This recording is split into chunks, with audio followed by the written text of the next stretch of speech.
Eu sou a Daniele Balbi e você está comigo no Cabeça Feita. A partir de agora, eu estarei dividindo esse quadro com a querida Olivia Santana. Então vem com a gente.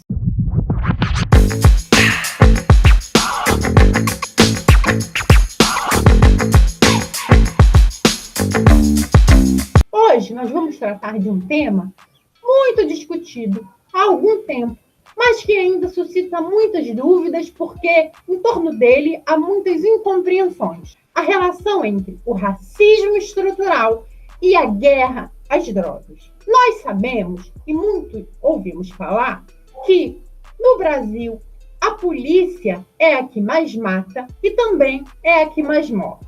Nós já ouvimos falar, porque já debatemos há muito tempo, que a polícia mata majoritariamente pessoas negras, jovens negros, em sua maioria, homens periféricos favelados.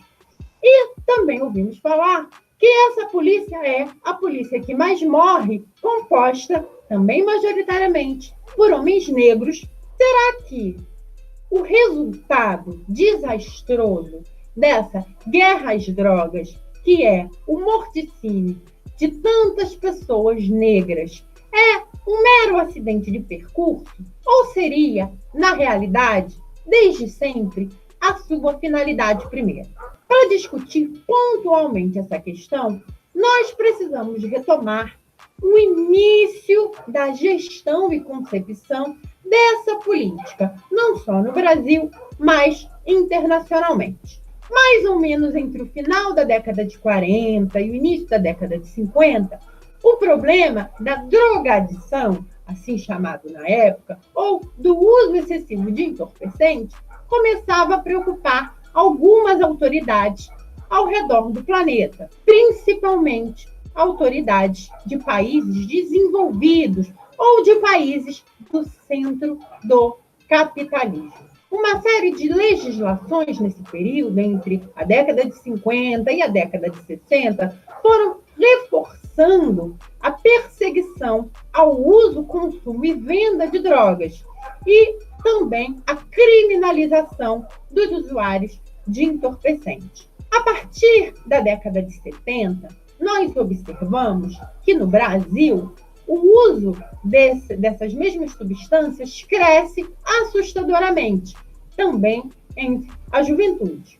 Ao mesmo tempo em que nós observamos a constituição de relativos conglomerados de venda de drogas ou de venda do varejo de drogas. O que nos chama a atenção é que, mesmo nesses países desenvolvidos, ou do centro do capitalismo, Estados Unidos, Inglaterra, Alemanha, como também no Brasil e aqui na América Latina, no México e em algumas outras regiões, como Bolívia, a venda de drogas e o comércio varejista dessas substâncias era feito por pessoas que eram oriundas da classe trabalhadora. E aí nós começamos a nos perguntar, existe uma relação orquestrada entre o consumo, o aumento sucessivo do consumo, o aumento sucessivo da venda ou da constituição de conglomerados de venda de drogas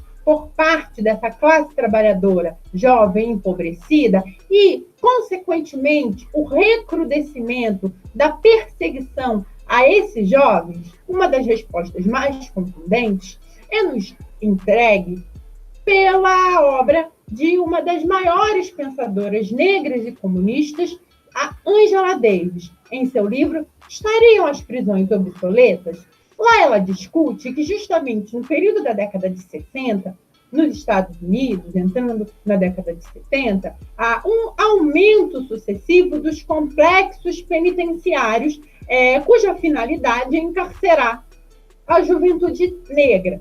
Discutindo um pouco a legislação mais dura dos Estados Unidos e a política de guerra às drogas, Angela Davis levanta algumas considerações, na realidade tece algumas teses. Uma delas é a de que, no período em que as lutas pelo alargamento dos direitos civis para a população negra, pelo fim da segregação racial no momento em que elas aumentavam, havia também essa legislação mais endurecida. E havia também a inserção das drogas nessas comunidades, justamente comunidades periféricas de maioria negra. E um dos efeitos da oferta dos pontos de drogas foi o desmantelamento daquela resistência politizada daquela juventude. Muitos autores, também brasileiros e sul-americanos, discutem que, na realidade, a política de drogadição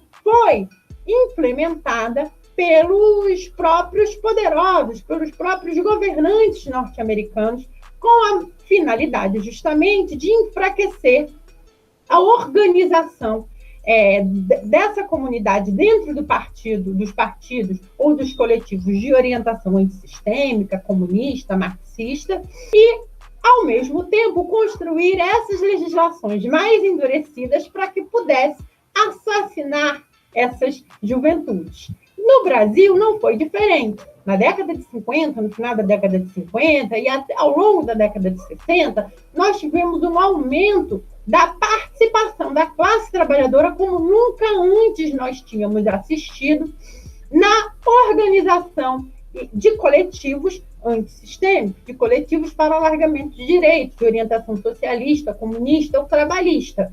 E é nesse momento também que nós vemos o aumento da oferta de drogas nos varejos instalados nessas comunidades periféricas e também o recrudescimento, o aumento da perseguição policial aos usuários e aos vendedores de drogas no varejo. Ao longo da década de 70, as legislações antidrogas vão se fortalecendo à medida que a própria articulação dos varejistas também vai se fortalecendo, e é nos anos 80 que nós assistimos, no Brasil especificamente, ao longo da década de 80, a guerra contra as drogas como política de Estado para perseguir juventude negra, periférica, envolvida com a venda de drogas ou enquanto usuários de entorpecentes. E, na realidade, no final de tudo, o que nós assistimos foi usá-la como justificativa para matar a juventude negra e periférica. E aqui vale ressaltar o seguinte: em todo esse tempo, a maioria da população negra, pobre, trabalhadora e periférica, seja no Brasil, seja em outras partes do mundo, não estava relacionada nem com o consumo e nem com a venda de drogas. Mas os casos de assassinatos de pessoas negras dentro de comunidades em que havia ou poderia haver um ponto de venda de drogas se verificou.